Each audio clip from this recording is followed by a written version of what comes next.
Kung mahilig ka sa anime street art o kahit simpleng lakad-lakad lang habang nagpipicture, baka magustuhan mo itong tinatawag na animation street dito sa Taichung, Taiwan. Hindi siya ganun kalaki, parang isang maliit na alley lang, pero punong-puno ito ng colorful na murals ng mga sikat na anime characters. Kaya kung trip mo mag-nostalgia trip kasamang paborito mong anime character, ito na yung lugar mo. Perfect ito para sa mga fans, pero kahit hindi ka hardcore otaku, ma-appreciate mo pa rin yung art at effort ng mga gumagawa nito. Pero ano nga ba ang kwento sa likod ng anime street? Ginawa ang painted animation lane noong mga early 2010. Ayon sa mga local sources, ito ay resulta ng isang community art project. Ang goal, bigyan ng bagong buhay ang isang ordinaryong alley na dati walang dating, medyo madilim at halos hindi pinapansin ng mga tao. Nag-collaborate ang local government at ilang local artists para gawing mas vibrant ang lugar. Pinili nilang gumamit ng anime art para sa murals. Hindi lang dahil popular ito, kundi dahil sobrang mahal ng mga Taiwanese ang Japanese pop culture, lalo na ng mga kabataan. Kaya imbis na simpleng mural lang, ginawa nila itong tribute sa mga classic anime characters na kinalakihan ng marami sa atin. Sa mismong alley, makikita mo ang napakaraming hand-painted murals ni Goku ng Dragon Ball. Halos lahat ng character sa Dragon Ball Z ay nandito na yata. Nanap ko nga si Shenron kasi sabi ko bakit wala siya. Pagtingin ko, nasa gilid lang pala. Nandito din si Luffy ng One Piece at alam niyo bang meron din silang paprops ng iconic hat ni Luffy? Nakapatong lang to kung saan pader siya nakapaint.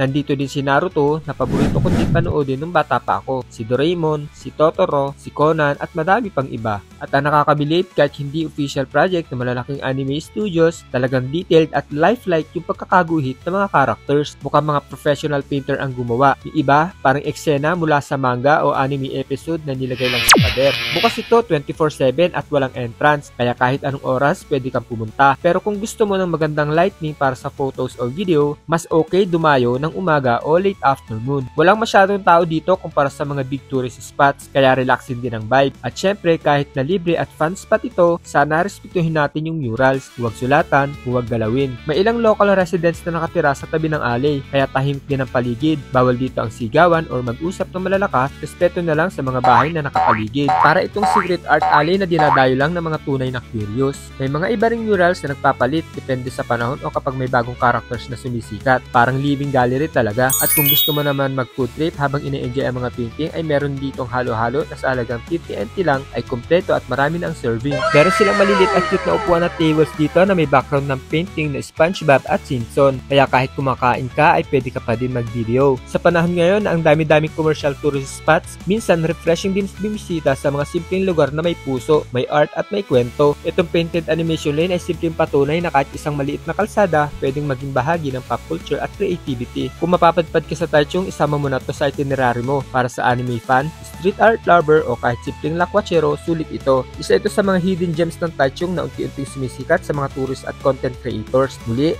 ako si Nap, 4 na taon ng OFW at factory worker dito sa Taiwan. At ito, ang kwento sa likod ng painted animation street dito sa Taiwan. Ingat!